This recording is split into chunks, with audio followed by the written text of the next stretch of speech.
안녕하세요. 김용합의 경제부동산입니다. 더 좋은 방송을 하도록 구독, 좋아요, 댓글 알림 부탁드립니다. 여기 아파트는 80% 폭락, 일본처럼 망해가는 7곳은 부동산 흐름이 심각한 상황에서 집값이 이대로 2, 3년간 주저앉으면 상당 부분 아파트들이 반토막이하로 대재앙을 맞게 됩니다. 우선 수도권은 서울에서 거리가 먼 곳들과 지방 아파트, 오래된 아파트, 가격이 비싼 고가 아파트, 비아파트 등이 타깃이 됩니다. 그렇다면 지금 상황이 얼마나 심각하며 언제 반등할 수 있는지 살펴보겠습니다. 유료 상담은 010-2616-6276 제가 직접 매수 타이밍과 입지를 추천해드립니다. 지금 바로 전화 주십시오. 여기 아파트는 80% 폭락, 일본처럼 망해가는 7곳은 지금 매물 홍수로 인해서 3기 신도시, 정부 대책, LH 아파트들이 막 떠내려가고 있습니다. 자, 한번 볼까요? 2040년 지방 인구는 거의 전멸하다시피 합니다. 지금 저출산, 이제 여러분들이 체감하는 해가 얼마 안 남았어요. 경기 인천 아파트는 사람들이 몰리기는 하는데 또 공급 폭탄, 신도시 때문에 지나치게 집을 많이 짓는 거예요. 한번 볼까요? 자, 2040년 이 빨간 게 인구가 많은 곳이고 파란 게 거의 인구 전멸하는 곳인데, 수도권 여기 충청도 일부하고 경기도, 즉 경기도하고 충청도 일부까지는 인구가 많은데 나머지는 거의, 특히 전라도, 경상도 이쪽은 완전 초토화됐죠. 근데 왜 서울은 파란색이냐? 서울은 안 좋아서 파란색이 아니에요. 서울은 용적률이 넓어지고 그러다 보니까 이 인구가 줄어드는 거죠. 비싸서 빠져나가고 이 문제가 아닙니다. 궁극적으로 좀 쾌적한 주거 환경이 갖춰지니까 그래요. 오른쪽 보시면, 자, 이게 서울 정말 가분수처럼 엄청 크죠. 그리고 여기 대전이라든가 부산, 대구, 광주, 한마디로 서울하고 경기도, 그 다음에 지방이 겨우 살아남을 곳들은 대도시, 바로 이렇게 도시 중심에, 특히 수도권 중심에 집이 펼쳐집니다. 자, 이제 일본처럼 망해가는 곳, 결론적으로 7곳을 한번 짚어드릴게요. 여기는 진짜 신경을 써야 돼요. 왜냐면 집값이 언제 오르고 언제 떨어지느냐, 이 전망은 변수가 많아서 틀릴 가능성도 높아요. 그렇지만 여기는 올라가고 장기적으로 여기는 떨어진다, 이건 거의 맞아요. 데이터가 많이 쌓여있기 때문에 거의 적중률이 높습니다. 설마 그러게 해서 이거는 예측하고 달라요. 보실래요? 자, 그러면 이제 7위부터 꼭지장에 비싼 걸 잡으면 손해입니다.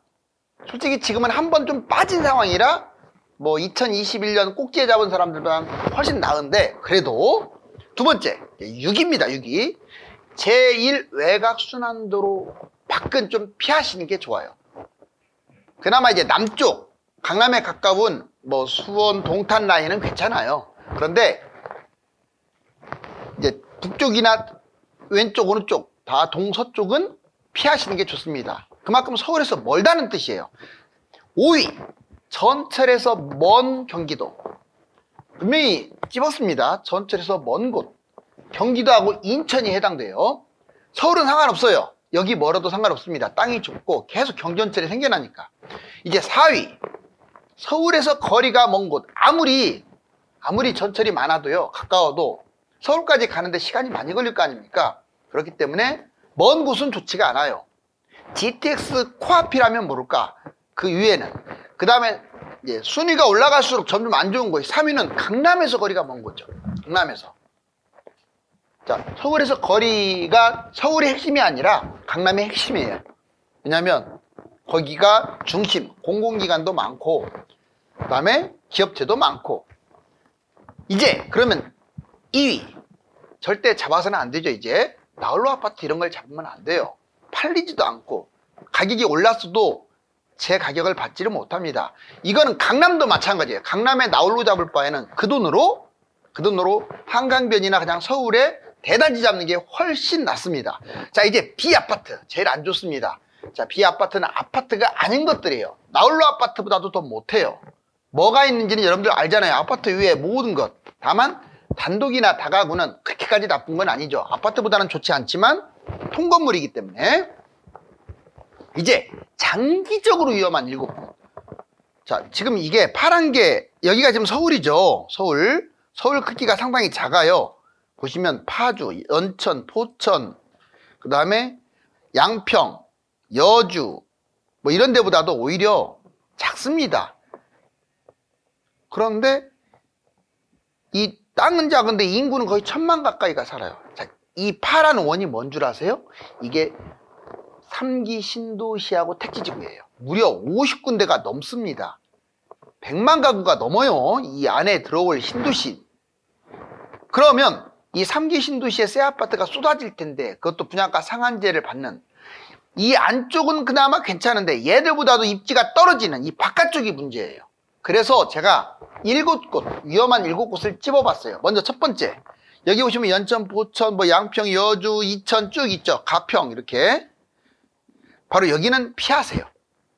이쪽 이렇게. 두 번째, 파주, 양주, 동두천 이 라인. 세 번째, 김포, 인천, 고향의 일부 지역들. 그 다음에 네 번째, 여기 보시면 시흥, 안산. 다섯 번째, 화성하고 오산. 여섯 번째, 평택, 안성. 마지막으로 7번째가 지방 전체입니다. 전체로 지금 동그라미 쳤어요. 자, 이곳을 무조건 살지 말라는 게 아니라 좀 신경 써서 내 집을 잡아야 돼요. 그렇지 않게 되면 3기 신도시의 폭탄 매물에 밀리기 때문에 장기적으로 인구도 감소되고 그래서 좋지가 않습니다. 자, 지방 같은 경우는 뭐 부산, 대구, 대전, 광주 그나마 이 대도시들은 좀 나아요. 중소도시들, 군 단위들, 시 단위들이 위험하고요.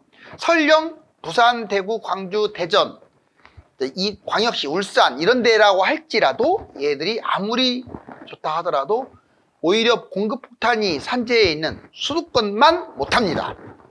그건 명심하셔야 돼요. 자, 이제 폭락 후에 회복이 위험한 것 이번에는 구체적으로 알아보자고요. 보시면 외곽지역, 그 다음에 지방, 고가 아파트 이렇게 위험한 거예요. 자, 지역, 경기도라든가 인천, 광역시 지방 그 핵심 지역 말고 거기에 외곽 지역은요 슬럼화될 가능성이 커요. 그리고 재건축이 돼도 재건축을 제대로 추진을 못할 가능성이 커요. 왜? 추가 분담금 내고 새 아파트 돼봤자 손해를 볼 수도 있어요. 두 번째, 원인 신도시가 공급이 넘쳐납니다. 새 것도 넘쳐나는데 누가 헌거에 관심을 갖겠어요. 두 번째, 빈집이 지금 200만 가구 정도 돼요. 순수 빈집, 사람이 살지 않는 순수 빈집. 시골 농가만 생각하면 안 돼요. 세 번째, 이 인구가 급감하고 있습니다. 앞으로 20년 후면요 전멸이에요. 지금 이대로 저출산이 이어지면. 그 다음에 1인 가구가 증가하기 때문에 가구 수가 늘어났다 이것도 의미가 없어요. 집을 매입할 수 있는 능력이 있는 1인 가구였는데 거의 능력이 없는 20대 60대 이상이에요. 거품 동계. 그 다음에 지방 볼까요? 지역, 지방 전체가 다 위험합니다. 부산, 대구 포함해서 지방은 전체가 위험해요. 자, 비싼 부동산이 더 위험해요. 왜?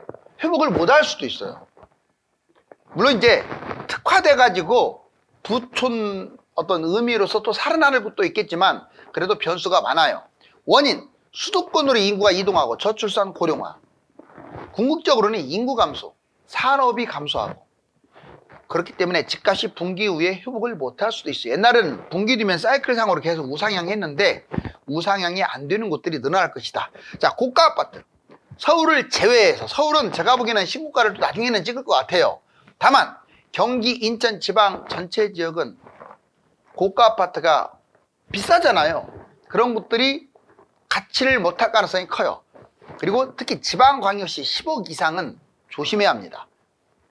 자, 이제 경제 연도별 지역별 하락폭 상승 시기를 한번 봤어요. 여기 보면 22년, 23년, 24, 25, 26, 27년까지 있는데, 자, 지금 금리 인상 22년 했고, 이제 세계 경제 침체가 이어진다고 치고, 그러면 세계 경제 회복이 빠르면 올해부터 지금 회복이 된다고 하는데, 대략 좋지 않을 경우 26년부터 회복이 될 수 있어요.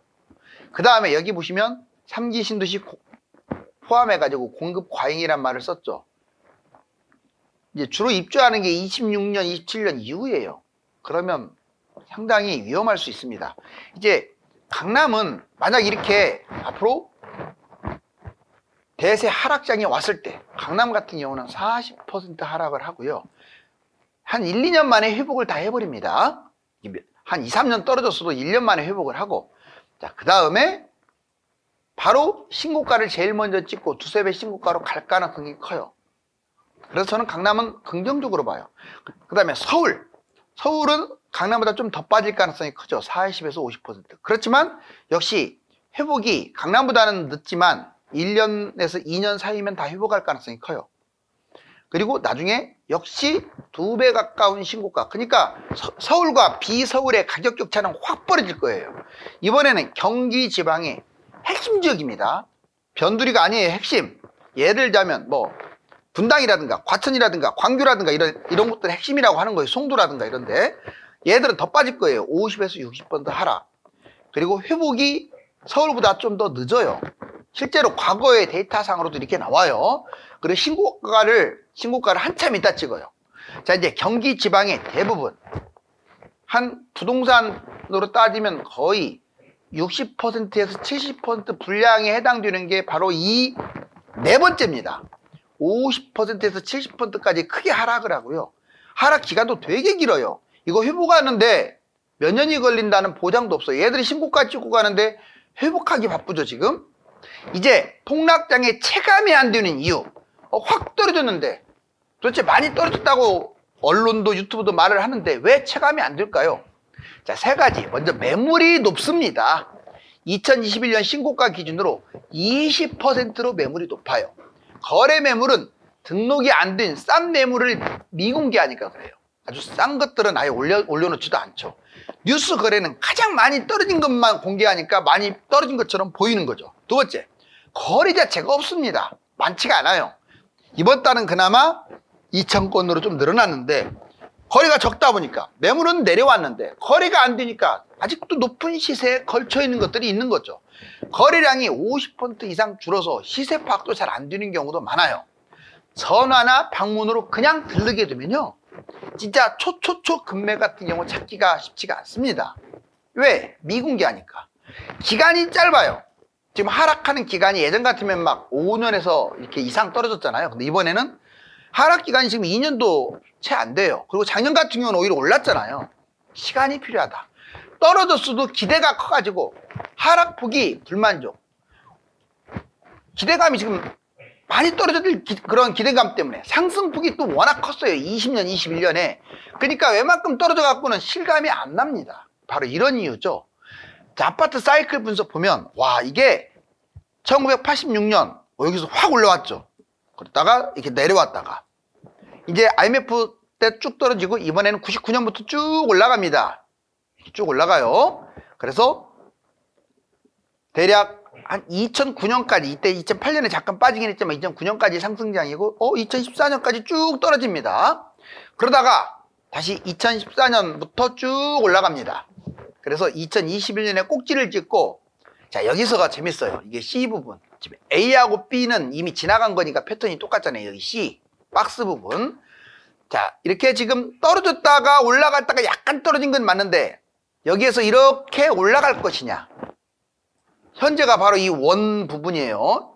자, 올라갈 것이냐, 아니면 지금 제가 말씀드린 것처럼 자, 이 사이클과 또 경기 상황에 따라서 이렇게 빠질 것이냐. 만약 밑으로 빠진다면 A하고 B처럼 똑같이 닮은 꼴이 돼. 이렇게 빠졌고 여기도 이렇게 빠졌고 C도 이렇게 빠지니까. 그렇지만 지금은 빠진다 올라간다를 확답하기가 어려워요. 왜? 금리 문제, 대출 문제, 그 다음에 경제 문제, 이게 복잡하게 얽혀있기 때문에.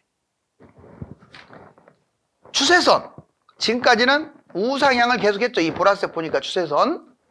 자, 이번에 이래야 집값 뛴다. 진짜 집값이 뛰려면요, 바로 이 6가지, 바로 6가지 사항들이 결부가 돼요. 먼저 기준금리가 지금 거의 우리나라 같은 경우 3.5인데 2%대로 내려와야 합니다. 당연히 대출금리가 지금 이제 4%에서 3%대까지 내려왔는데 2%, 2%대로 줄어들어야겠죠. 두 번째, 성장률이 지금 너무 아직은 낮아요.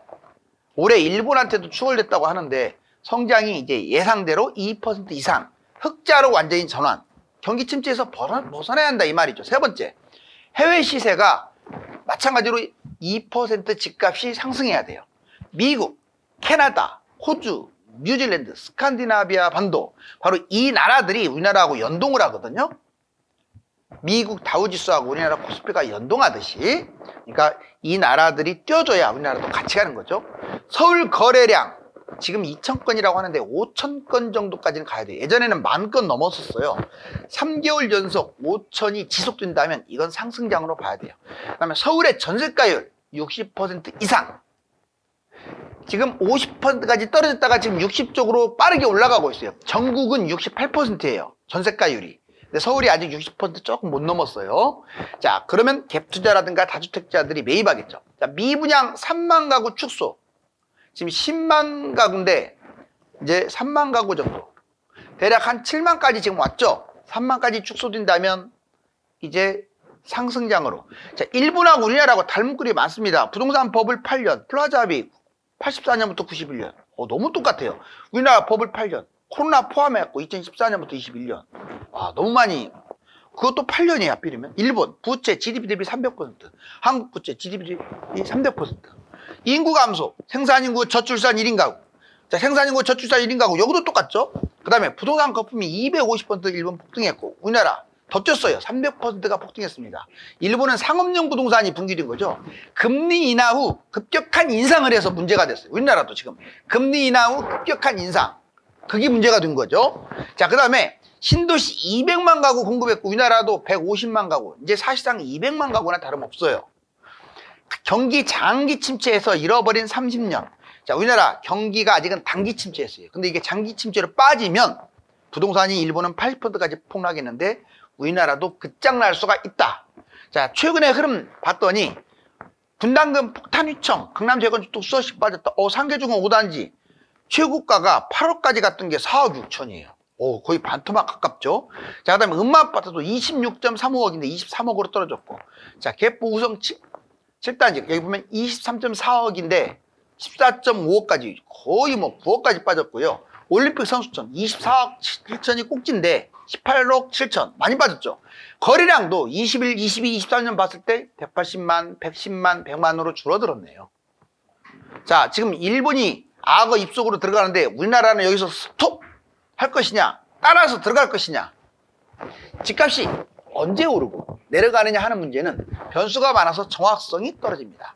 그렇지만 어디가 위험하고 어느 곳이 전망이 밝은지는 정확도가 매우 높기 때문에 오늘 방송을 귀담아 들어야 합니다. 감사합니다.